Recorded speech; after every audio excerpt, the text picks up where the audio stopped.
Now, if you compare to previous time, right, especially 2013, where they are facing a lot of political turmoil at that time. So at this kind of juncture, we do think that the political situation is still there, but it's calmer as compared to that time. And the valuation metric has come down quite a fair bit. So that's the reason why we are actually upgrading our allocations to a neutral positions. But that being said, there's still a lot of concerns going on, political uncertainty, as well as earning durations. So we do see there's a lot of mixed bag results for the kingdom in Southeast Asia. So yeah, that's the reason why we put a neutral view on this Thailand. Now, Bank of Thailand recently is saying there are higher risks to growth given the global economic uncertainty and the worse than expected drought. What does this mean for corporate earnings? I think for the drought side, first of all, for the drought side, right, it's actually mainly impact on the agricultural sectors. So if you look at the corporate earnings side, consumer staples, they have a lot of plantations, companies within these sectors, they have been hit quite hard. So overall, if you look at the SCT index, those actually constitute almost 10 to 15% of the overall earnings for SCT index.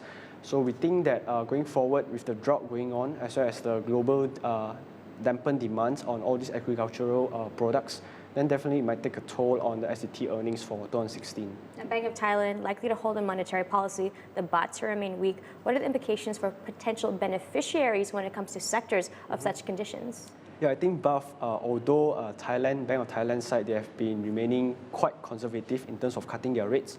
So right now their rates are at 1.5%. They are not cutting their rates, but their baht have been depreciating by almost 7% last year. So this is quite beneficiary for all those tourism sectors. So we have actually seen some earnings revisions for the airline companies and all those that are tourism related.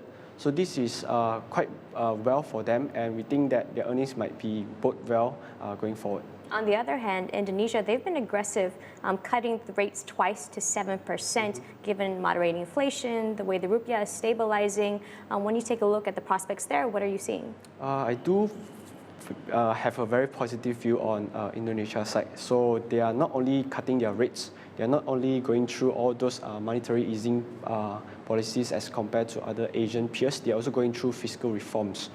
So all of these encouraging fiscal reforms have actually been doing quite well for Indonesia's side. So in fact, if you look at their last quarter GDP number, you can see that there's a significant growth in terms of their government spending as well as investment. So I do think that going forward, these two government spending will actually spur a lot of job creation as well as all those private investment in these particular countries. So some of the sectors that might be doing well might be those construction sectors as well as consumer-related sectors. So people will be having more discretionary incomes for them to spend through all those fiscal reforms. Now we're seeing opening up of 35 sectors, 100% to foreign ownership. Which ones do you think will be particularly attractive to get exposure to? I think if you say about the particular sectors, I don't think that will be a very significant inflow if you are talking about significant sectors. But overall, we look at the overall trend, they are opening up a lot of sectors as compared to last time. So this revision has actually been done quite a few years ago. So this time around, they are actually implemented it, and I do think that they will attract a lot of foreign investment coming into the region. But there still are some concerns around JCI, the equity market valuation there. Yeah. Right now, the JCI index, they are actually trading at 16.8 times as compared to our fair P of 14.0 times. So it's actually trading at a premium value as compared to what we have seen throughout the history. So that's actually one of the concerns as well. But we do think that there's particular sectors, construction, discretionary, all those consumer-related sectors, they might be having some commendable earnings going forward. So I think this is off situations. You do see some of the premium sectors like healthcare, they're enjoying very high valuations. But all those constructions, they're actually been fairly valued. So people might be looking into all those sectors to find opportunities there. So on February 11th, Jokowi delivered the 10th economic stimulus package. What other upside catalysts might there be for the JCI?